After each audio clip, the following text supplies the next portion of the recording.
Estrutura de dados, listas, tuplas e dicionários. Uma estrutura de dados é uma forma de organizar os dados na memória para melhorar, para facilitar a escrita de um programa ou para torná-lo mais eficiente.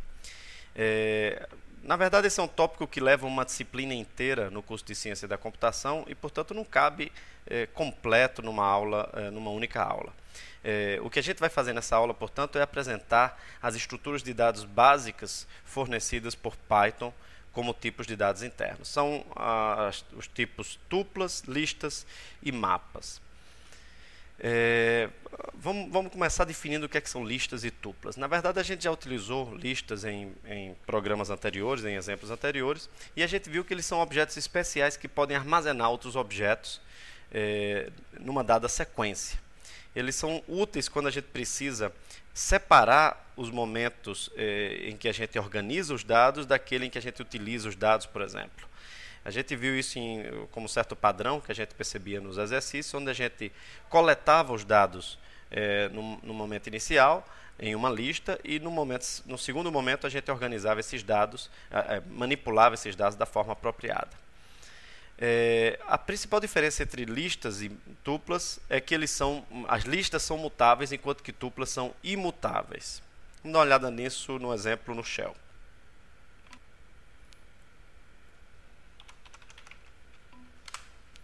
Muito bem, então vou fazer aqui uma lista, contendo simplesmente uma sequência qualquer de elementos. E vamos dar uma investigada nesse conceito de lista. A primeira coisa que a gente vai ver é qual é o tipo de L. Então você vê que a lista é um tipo reconhecido por Python diretamente. Além disso, ele tem um certo conjunto de operações que se pode executar com uma lista. Você vai perceber que várias operações têm essa dupla sublinha antes e depois. Mas isso indica que essa operação é uma operação especial. A gente vai tratar dela mais adiante, você vai ver isso mais adiante no curso. Por hora, o que você tem que se concentrar é nessas operações aqui. Append, count, extend, index, insert, pop, remove, reverse e sort. Se você lembra bem, append é a operação que permite a gente adicionar elementos a uma lista. Então, vou fazer append 0. E vou investigar a lista novamente. A gente vai ver que o número 0 foi adicionado ao final da lista e, portanto, a lista foi modificada, ela é mutável. Do mesmo jeito, a gente pode usar a operação pop, que remove o último elemento da lista. Se eu chamar pop várias vezes, você vai ver que a lista é realmente modificada uma vez para cada chamada ao método. Vamos fazer agora uma tupla. Como é que a gente faz tuplas? Tuplas são feitas de forma muito semelhante à lista, só que a gente usa parênteses ao invés de colchetes. Então, vou fazer a tupla contendo os seguintes elementos. Você vê que ela também suporta a repetição, não há nenhuma exigência em relação à ordem que os elementos têm que estar numa tupla, a não ser a ordem que você realmente coloca os dados. Vamos dar uma olhada no tipo que Python usa para isso. É o tipo tuple, está aqui, ele tem um tipo próprio para tuplas. E vamos ver as operações que a gente tem nesse objeto. Você vê que é um número muito reduzido comparado com as operações de listas. Aqui embaixo eu tenho as operações de lista e aqui as operações de tupla.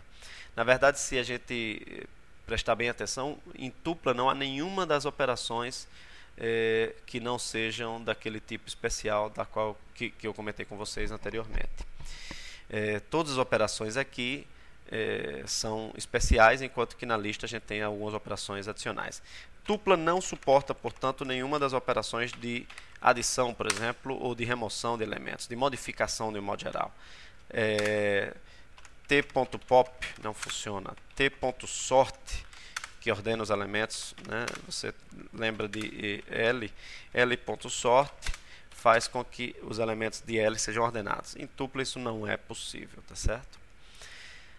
Você pode pensar, então, mas qual é a utilidade de tuplas comparado com listas? A verdade é que tuplas são muito melhor implementadas por Python do que listas em termos de eficiência. Isso quer dizer que se você souber que os seus dados não vão ser modificados, tupla é a escolha natural para organizar os dados. Se você sabe que os dados podem ser mudados de fato, você pode utilizar listas para suporte, para organizar seus dados.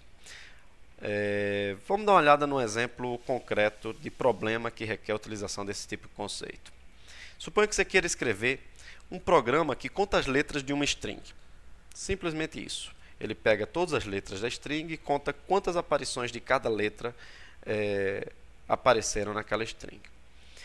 Uma restrição que a gente tem para fazer esse programa é que a gente não pode utilizar um método count de string, que facilitaria muito a vida da gente. Como isso é um exercício, a gente vai fazer, na realidade, a implementação disso independente do método count. Tá certo? O que acontece em muitas outras linguagens, a gente não dispõe de uma função desse tipo. Uma estratégia que a gente pode utilizar para resolver um problema é pensar num problema menor, semelhante, que tem as mesmas características, mas onde a gente pode ignorar alguns detalhes. Então, o que a gente vai tentar fazer aqui é escrever um programa que conte as vogais apenas de uma dada string. Na verdade, a gente ainda pode pensar num programa menor do que esse, que é bastante semelhante, que é a base para isso tudo, que é um programa que conta as vogais A de uma dada string. É esse programa pelo qual a gente vai começar. E vamos começar especificando a solução para esse programa. A gente usa asserts para isso, porque isso nos obriga a fazer várias decisões, como a gente já comentou anteriormente. Primeiro, a gente fica obrigado a escolher um nome para a função. A gente vai usar uma função, tinha me esquecido de dizer que eu optei por organizar a coisa como uma função e vou deixar de lado, portanto, toda a preocupação com a entrada e saída. Então, eu vou me focar numa função que recebe uma string e que retorna a contagem de letras A's daquela string.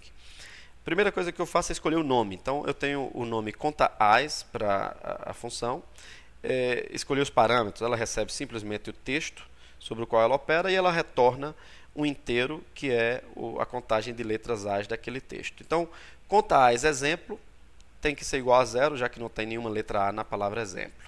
ContaAs de A é 1, de asa é 2, de programa também é 2. Vamos dar uma olhada nisso, vamos tentar fazer isso aqui. Eu tenho esses mesmos asserts aqui, e agora eu vou tentar escrever essa função. Como eu já sei o nome da função e o tipo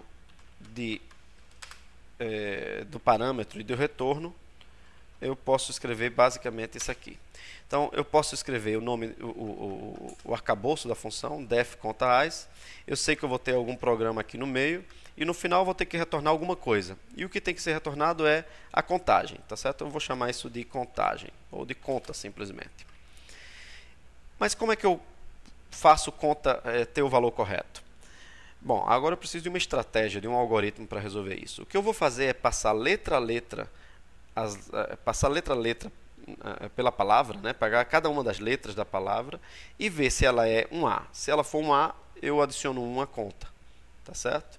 Isso quer dizer que eu começo com conta igual a 0, e daí eu faço para cada caractere em texto, eu faço um teste. Se o caractere é A, ou o caractere é A maiúsculo, já que são duas opções, eu faço conta igual a conta mais 1.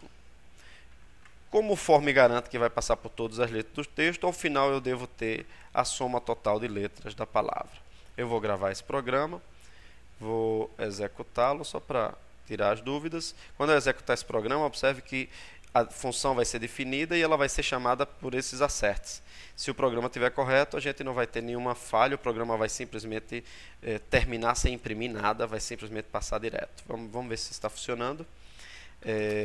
Eu gravei o programa no desktop, cd aula estruturas de dados, está aqui o arquivo solução 1, python solução 1.py, está aqui, funcionou perfeitamente.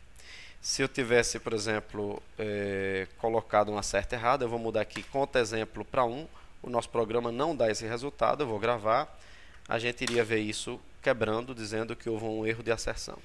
Bom, mas não é esse o caso, a palavra exemplo tem 0 caracteres A, gravei e vou rodar novamente, tá aí, tá tudo ok, certo? Muito bem, isso me dá uma ideia geral, essa é a solução um que a gente propôs. Mas o verdadeiro problema, agora a gente vai voltando nos problemas que a gente tinha imaginado. O verdadeiro problema da gente era contar não apenas um A, mas contar quantos A's, quantos E's, I's, O's e U's, quantas vogais a gente tem. Então a gente vai começar generalizando esse programa para contar todas as vogais.